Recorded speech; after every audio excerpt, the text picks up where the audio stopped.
In this video, we'll show you how EasyODM handles color deviation detection for PET preforms. You'll learn how to set up inspection regions, analyze images for color changes, and review results step by step. Let's get started.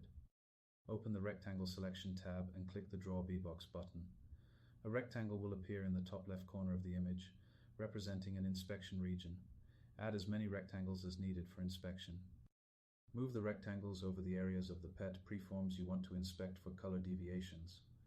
Adjust their size by dragging the corners to cover the inspection regions accurately. Click the Start button to begin the inspection process. The software will analyze all selected images while keeping the rectangles in the same positions. Check the results in the Statistics View tab on the left side of the screen. If a color deviation is detected, the corresponding rectangle will turn red and the status will update to Not OK. All results are automatically saved in an Excel report, including images with marked defects. This makes it easy to track and manage any detected color deviations in PET preforms. And that's how EasyODM simplifies color deviation detection for PET preforms. Thanks for watching. Don't forget to like and subscribe for more walkthroughs like this.